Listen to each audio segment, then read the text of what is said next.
আমার Durga Puja and festival আবার Roni presents দুর্গাপুজোর গল্প 2024। আবারও নতুন পুজোর গল্প নিয়ে নতুন নতুন পুজোর ভাবনা নিয়ে আমি রনি আপনাদের সাথে চলে এসেছি নতুন।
শ্রীরামপুরে দুর্গাপুজো মানেই চমক, আর আমার দুর্গাপুজো পেজ আর ফেস্টিভ্যাল লাভার রনি থেকে আমি এসে গেছি আমাদের এক বিখ্যাত জায়গায়, যে জায়গা শ্রীরামপুর হুগলি নয়, জেলাবাসীর কাছে নয়, দেশবাসীর কাছে প্রসিদ্ধ, যাকে আমরা দ্বিতীয় নবনীলাচল বলে থাকি, আমাদের জগন্নাথ মন্দির।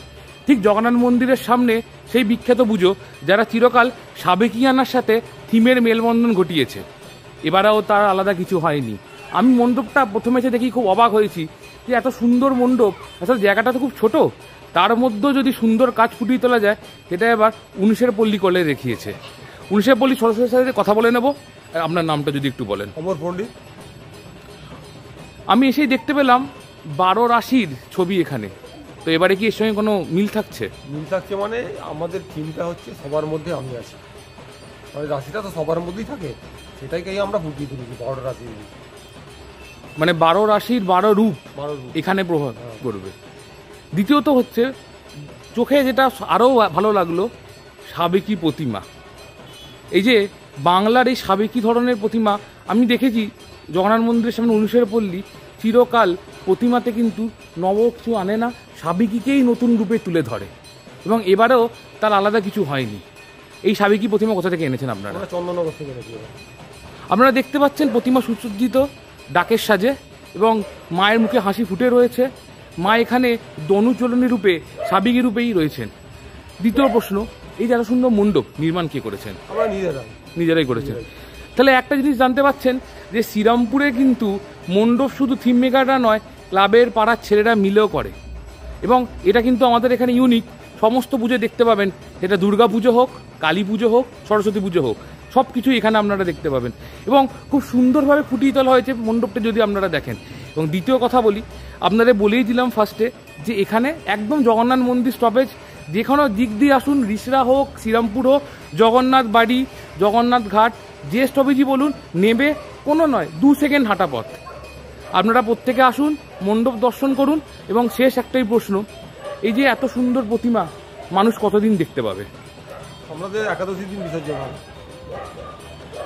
আর শেষ, এত ব্যস্ততার মধ্যেও আপনারা আমাদের সময় দিয়েছেন, এবং আমি বলি এই প্রতিমা দর্শন আমার ভিডিওতে শুধু নয়, আমার ভিডিওতে ক্ষণিক দেখতে পাবেন, সামনে এসে উপলব্ধি করুন, ভালো লাগবে। ছোট থেকে বড় প্রত্যেককে নিয়ে আসুন, প্রত্যেকের 8 থেকে 80 ভালো লাগবে এই প্রতিমা এবং এই মণ্ডপ এবং এখানের পরিবেশ। এই বলে ভিডিও এখানেই শেষ করছি।